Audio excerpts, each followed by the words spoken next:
Iran வார்னால market ஒரு 10% fall ஆயிருக்கு. சில ஸ்டாக்ஸ் 20 to 30% கரெக்டாக இருக்குது. இது மாதிரி சுச்சுவேஷனில் நம்ம எந்த ஸ்டாக்ஸில் இன்வெஸ்ட் பண்ணலான்னு நமக்குள்ள ஒரு பெரிய குழப்பம் இருக்கும். பட் ஜென்ரலாக இது மாதிரி அன்சர்டனிட்டி டைம்ஸில் மார்க்கெட்டில் ஹெவியாக நாய்ஸ் இருக்கும். ஏஐ ரிலேட்டட் ஸ்டாக்ஸில் இன்வெஸ்ட் பண்ணுங்கள், செமிகண்டர் ஸ்டாக்ஸில் இன்வெஸ்ட் பண்ணுங்கள், அல்லது டேட்டா சென்டர் ஸ்டாக்ஸில் இன்வெஸ்ட் பண்ணுங்கள், அல்லது லம்சமாக கோல்டில் இன்வெஸ்ட் பண்ணுங்கள். இப்படி நம்ம டெய்லி மார்க்கெட் நியூஸ் கேட்டுகிட்டே இருப்போம்.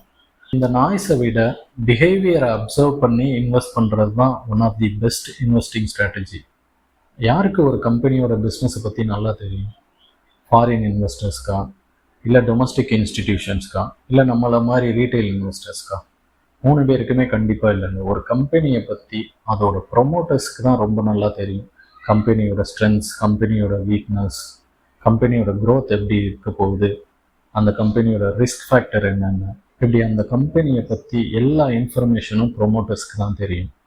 லாஸ்ட் 3 months ஒரு 3 கம்பெனிஸில் அந்த கம்பெனியோட ப்ரொமோட்டர்ஸ் ஹெவியாக ஓப்பன் மார்க்கெட்டில் ஷேர்ஸை பை பண்ணுறாங்க. அது எந்தெந்த கம்பெனிஸ்ன்னு பார்க்கலாம். ஒரு ப்ரொமோட்டர் அந்த கம்பெனியோட ஷேர்ஸை பை பண்ணுறாருன்னா மெயினாக 2 ரீசன் தான் இருக்கும். ஒன்று, அந்த கம்பெனியோட ஃப்யூச்சர் ரொம்ப நல்லா இருக்க போகுது. 2வது, அந்த கம்பெனி ரொம்ப அண்டர் வேல்யூடாக இருக்கும். இந்த 2 ரீசன்ஸ்க்காக தான் ஒரு ப்ரொமோட்டர் ஷேர்ஸை பை பண்ணுவாங்க. ஒரு கண்ட்ரியை டெவலப் பண்ணுறதுக்கு அந்த கண்ட்ரியோட இன்ஃப்ராவை ஃபஸ்ட்டு டெவலப் பண்ணணும். அப்போ தான் அந்த கண்ட்ரியோட எக்கானமி க்ரோ ஆகும், ஃபாரின் இன்வெஸ்டர்ஸை அட்ராக்ட் பண்ணும், அதுவும் இல்லாமல் புது ஜாப்ஸ் ஜென்ரேட் பண்ணும்.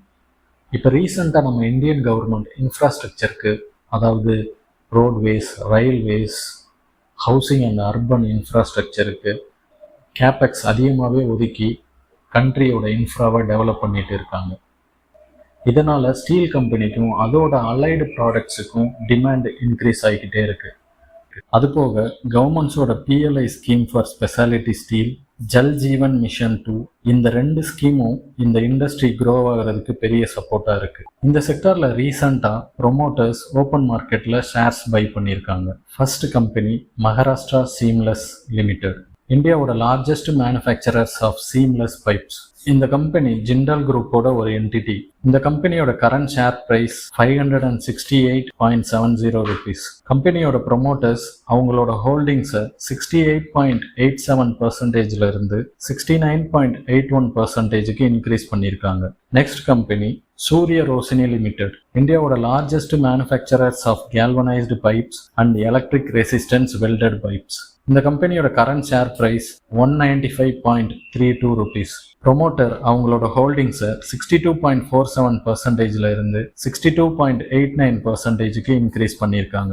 Next company MSP Steeles.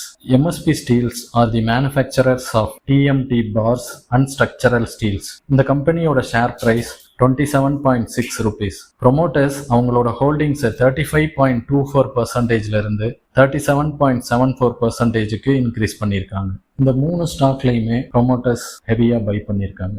In case நீங்கள் இந்த கம்பெனிஸில் இன்வெஸ்ட் பண்ணோம்னா நல்லா ரிசர்ச் பண்ணிவிட்டு ஒரு செபி ரெஜிஸ்டர்ட் அட்வைசர்கிட்ட கன்சல்ட் பண்ணிவிட்டு இன்வெஸ்ட் பண்ணுங்கள். தேங்க்யூ.